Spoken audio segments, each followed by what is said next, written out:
Welcome to Parker Training here at backbackback.com, and tonight what I'm going to do is I'm going to take a close look at weight transfer and just how important it really is in the swing process. What we have is a clip. You're going to see weight transfer shifting from the back side to the front side, and what I'm going to do is I'm going to slow this down here and really isolate some mechanics.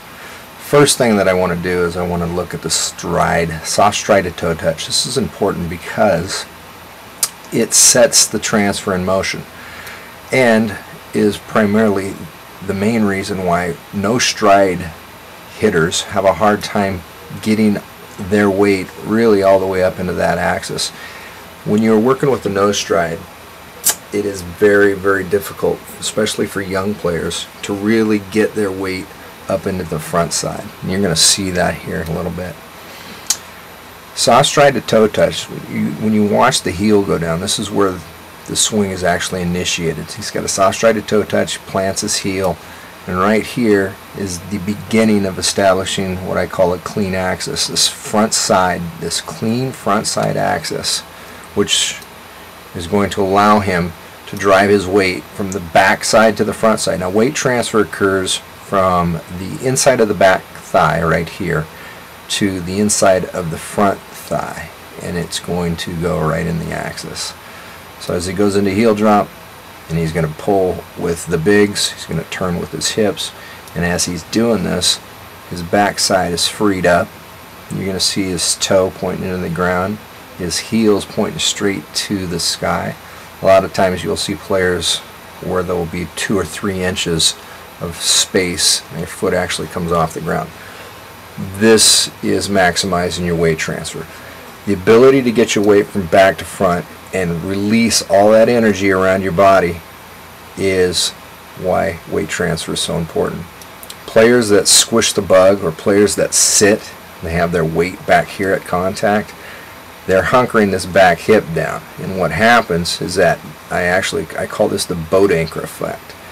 They hunker this back hip down, they squish the bug, or they sit into this back foot, which restricts the hip rotation, which causes your upper body and your lower body to separate.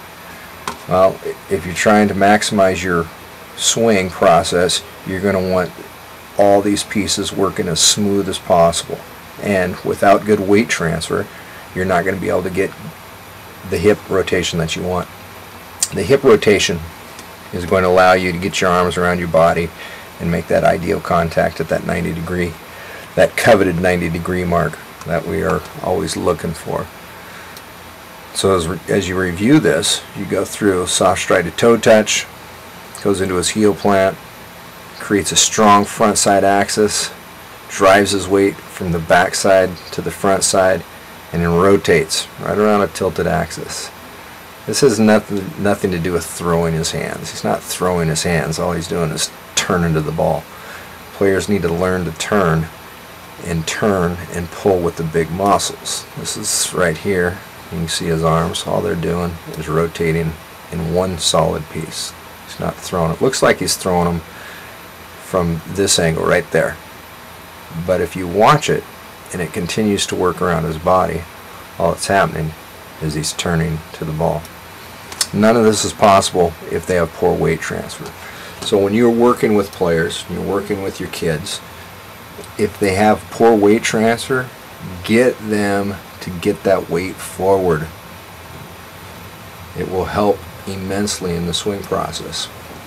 One thing you need to be aware of, and you need to be cautious of, is that they have to learn to stop their weight. Once they go into heel plant, they create this strong front side, the weight has to stop going forward. You don't want them out here.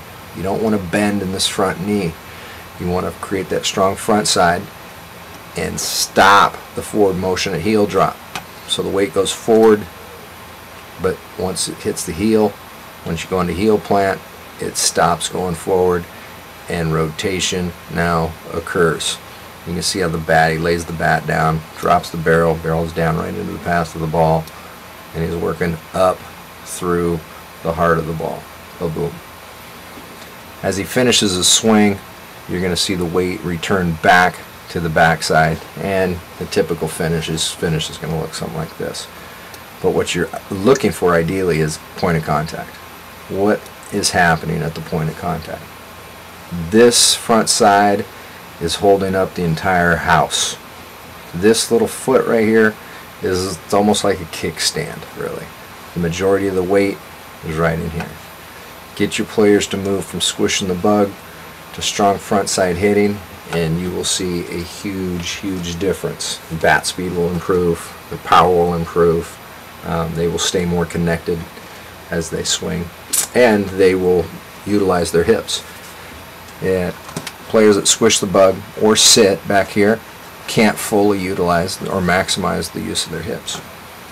So until next time, this is Parker Training at back.com. I hope you enjoyed it, and we'll talk soon. Thanks.